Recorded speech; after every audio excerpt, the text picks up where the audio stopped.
Irina Pap was one of the few esteemed female photojournalists during the Soviet Union. Born in 1917 in Ukraine, she's an important figure in the history of the photography of the country and an outstanding representative of Soviet social realism. Pap worked for Izvestia, one of the oldest Soviet magazines based in Moscow, for nearly 20 years. Her works range from photographs of smiling factory workers and new urban construction projects to the documentation of leading party congresses and Soviet politicians. In the 1970s, she founded the first institution for photojournalism in Ukraine, an institution that only survived until 1985, when she passed away in Kiev. She clearly was a very important figure back then, as well with this school with this informal education for photographers that she started. And then the whole generation of younger photographers who are still active in Ukraine were her students, were her followers also in a way. So she indeed was an influential figure back then, and still is. The times when she was most active were the 60s, and this was the sort of a renaissance in the Soviet Union after Stalin and Khrushchev came into power. There was this feeling that it's not so strict and not so dangerous anymore, that people can actually have their own opinion. The repressions have stopped. All these political events that they gave to many people this feeling of a little bit more freedom that they had before. And in Ukrainian art, there is this whole generation of artists called Шестидесятники, attributing them to this particular time, the 60s. And it was a little bit like romantic also, the general drive was because of this belief that maybe, now we can express a little bit more, now we can speak a little bit more about what we feel, we can maybe a little bit more communicate with the West. So she was part of this, obviously. But then I think, unlike many artists and unlike many photographers of her generation, she didn't really have this division between official and non-official, as many others did. As an official photojournalist, of course, she had a very particular style, let's say, or a viewpoint, because the photos she had been taking meant to be propagandistic photos in a sense that they had to show the very bright, happy, developing country with the people who are also satisfied with their life, and their only goal in life is to enhance and advance the state and the industry, and etc. etc. She was an official photographer, and she really performed this task. It's hard to say, did she believe in the Soviet Union and its values or not? But this, I would say, a very tricky question for this entire generation, because they still had to pretend that they are truly Soviet citizens and they believe in these values. But then for many of them, especially educated people, it was clear that socialism will never arrive. So this is like the goal that we will never achieve, no matter how hard we try. So there was this plan, this seed of doubt was already planted and many people would share these beliefs, but they wouldn't speak about it openly. So it's hard to say what were her political beliefs and what was her political stand. But we have to say that she doesn't have this body of work that was kind of made just for her, and she didn't share it with anyone. Regarding this archive, these photos were published in the newspapers. It is still unclear what photos and what materials she sent to Moscow, to the head office of the Izvestia newspaper, and which materials she, and for what reason she left at her darkroom. But it's quite a big amount of photos that have been discovered, and they are, most of them were published. It's not like something that she kept for herself. The image of this romantic image of a couple walking along the railways. This photo is from the envelope marked as a construction of the Chernobyl power plant, and alongside these photos, this photo, there were others of the actual construction of the Chernobyl power station, but she chose for the newspaper this one because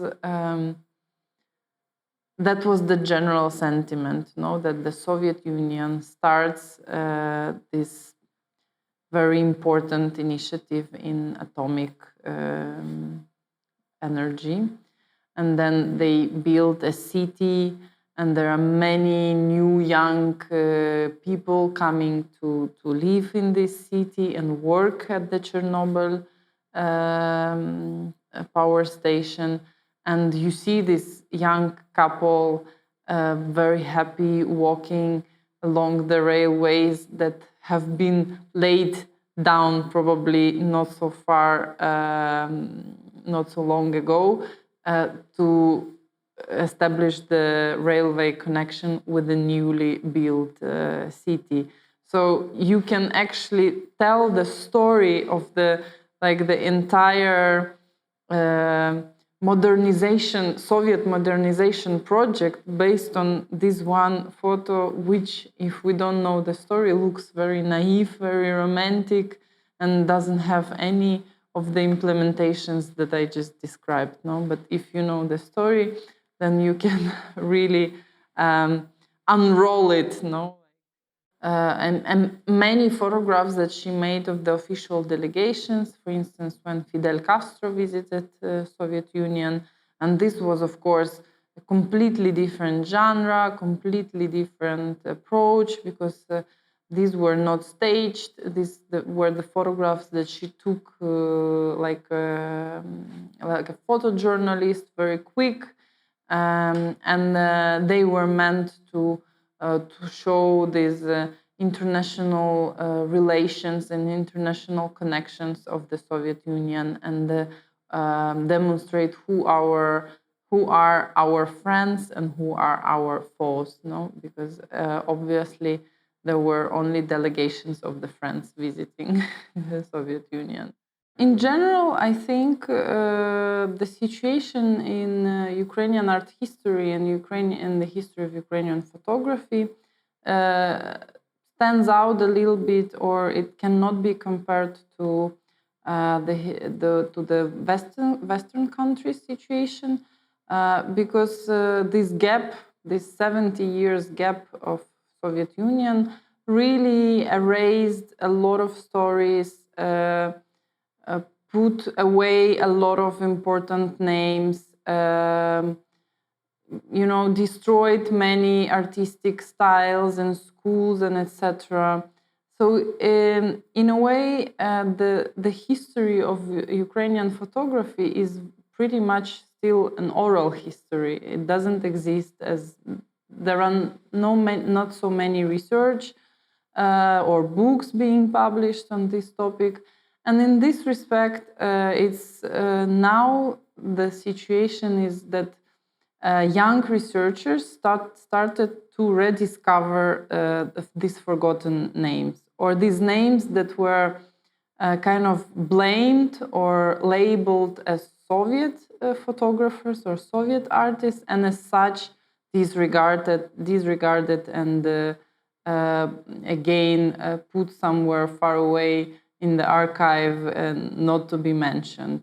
And in general, it's a moment when a lot of names are rediscovered once again. And Iryna Pap is not an exception in this respect. And in 2015 in Ukraine, the parliament adopted this set of dehumanization laws, according to which everything that contains Soviet symbolic in public domain has to be removed. Meaning a lot of monuments, a lot of mosaics, then the museum collections had to be revised and some objects had to be removed, etc., etc. And this, of course, was the reaction on our very controversial past and the very symbolic gesture to say goodbye to this past, no, and maybe to look into Western values and the Western models of further development instead of trying to somehow renovate these Soviet approaches. So, but then it became pretty cruel and pretty barbarian in a way that every single village would, understand this law in a different way. So some would, violently destroy the monuments instead of putting them into museum collections or just storing them somewhere aside. And there was a huge discussion also in the society. How do we deal with our past? Because it's not enough to say that we don't like Soviet past and then we just cross it out and pretend that these 70 years of our history never happened. And this was the moment when we were supposed to present Pap's work that are mostly or only about Soviet past, no, documenting maybe the heyday of the Soviet Union. So I wanted to address this in a certain way, and then the second task that I had was, of course, to present as much works as possible, because this was basically the first public presentation of her body of work. So we couldn't have, I don't know, an exhibition with 20 photographs because the task was much, bigger, or the desire to show more works was there. This work is taken from an organization from the Ukraine, from a Ukraine curator, and they have the same problems in some way as we have. They have pictures of a time which is not, you could say, welcome anymore in the present. So this is the Soviet era, and people have a different opinion about the Soviet era now. And so this work deals with pictures which were photographed during this era. And we have photographs which were photographed before the Second World War. They contain what we now call some Nazi ideology. Sometimes the picture language is typical of this political times, or we think it's typical. And now we have a hard time to exhibit this or to work with it. And so this exhibition is one way how to work with it. As the title says, it's partly a playful way, but as in all plays, there is a lot of seriosity and intelligent thought to it. And I think we tried to to get this knowledge or this way of dealing with an exhibition, with this work, and we can learn something from our work, I hope. So playing, this playful element was a way to look at the past and precisely at these photos in a little bit lighter way, no? And also, instead of building a very rigid narrative, which almost any exhibition offers us as viewers, instead of that, give this choice of playing and building their own layout to the visitors of the show. So instead of entering the show, seeing a very programmed and already pre-programmed, let's even say, narrative, they would enter and they would construct the narrative that they want to see. And this, I guess, helps to have or to develop a little bit healthier attitude to our past. So we don't say this is black, this is white, this we throw away, this we have to leave, but instead we try,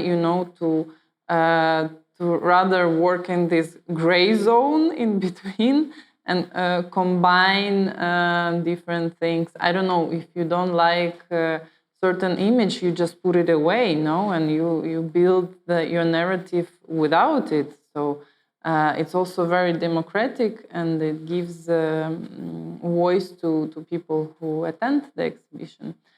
So this was the idea behind this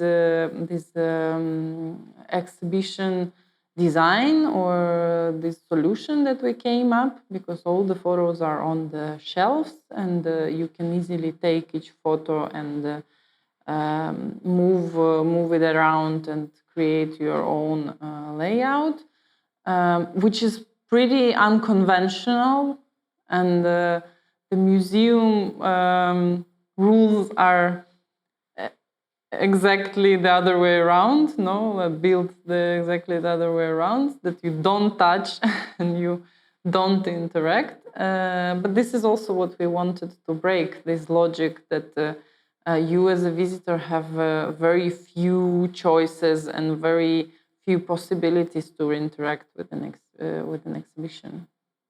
But at the beginning, they didn't really dare to interact with the photos. Again, because of these museum rules that you don't touch, the work of art has this aura of authenticity, and you don't have to, or you could not in any way touch it or interact with it. But then when they find out that they can do it, and they are actually invited to do it, this movement was incredible, because they were changing the layout every single second. And a lot of photos they were commenting, say like, I remember this street, it was different. Then there was this old lady who said, this monument of Lenin, because we have one of the photos is the monument of Lenin, and then the pioneers being. So it's the ceremony when school kids become pioneers in front of the Lenin's monument. And the old lady said, I remember that I undertook this as well. When I was a child, I became a pioneer under this monument.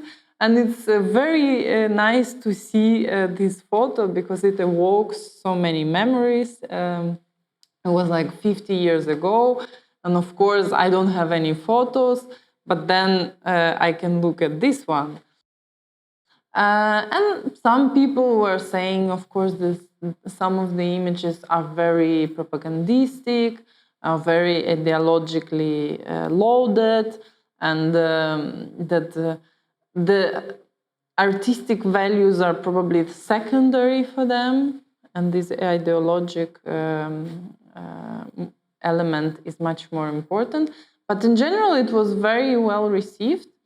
And I think in this general sentiment is that it's very interesting and pleasant to rediscover our past, because there were decades and decades that we were not really allowed to talk about our past and about our present as well. So now it's this, it evokes these fresh feelings that maybe a child has when he or she interacts with something new that he encountered for the first time in his life. So Valery Miloserdov is the photographer who discovered the archive of IRYNA PAP. And Dima Sergeyev is another photographer. For some period of time, they were working together, also working together on the archive of IRYNA PAP. And more or less the same time, they discovered in their family archives 2 film rolls, which they couldn't really attribute who took these photos.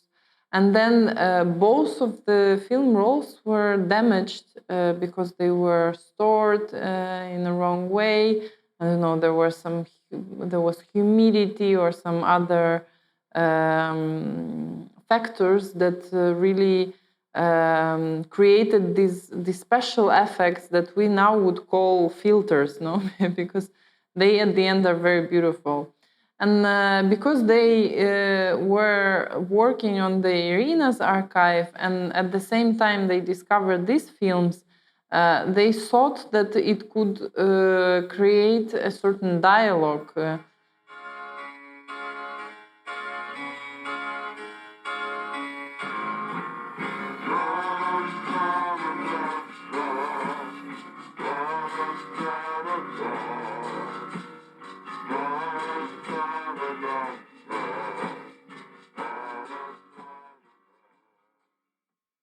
Because she was a professional official photographer, and then what they found were the photos made for family archives, no? Because one was just this collective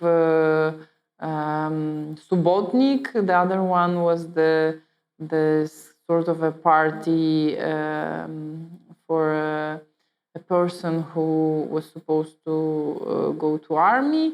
So we wanted also to look at the photography during the Soviet times from a little bit different perspective. And that's why on top of these special effects that were created by natural forces, we also decided to show the photographs upside down and to use this lens to emphasize the role of the tools in our perception of photography.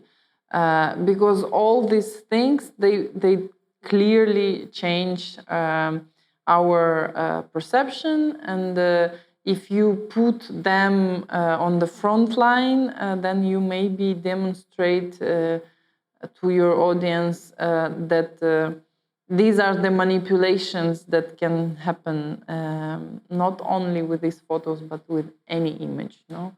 And this is what we also experience now in internet era, when a photo from I don't know, conflict in Georgia taken, and it's written that it's the photo from Iraq 5 years later, and etc. etc. So all these manipulations, they still take place, and maybe it's good to every now and then to remind ourselves about that with the means, with the artistic means that we have. Yeah, I think there are both possibilities to show how people manage the past, how people manage visual records of the past. The one is the film is partly destroyed by the time. Again, you have the time in here, and also it's additionally changed and altered by the voice, by the music, and finally the installation itself makes a change because it depends on the point of view which you have, if you see it upright or if you see it turned around. So there are a lot of instances which make clear that these pictures are not contemporary, they are from the history, and the technique, the technology also contains this history. And I think that's the matching point to the exhibition, because the picture also contains this history. In this case, there is a front part of the picture which just shows the picture of this time, but then there's an important backside which tells us where and how and why this picture was photographed. And we do see this visually in the envelope, in the negatives, in additional text. But we also learn about this time by translating this text. So the whole exhibition is exactly what the title is, Playing the Past, which I think in this double sense of playing.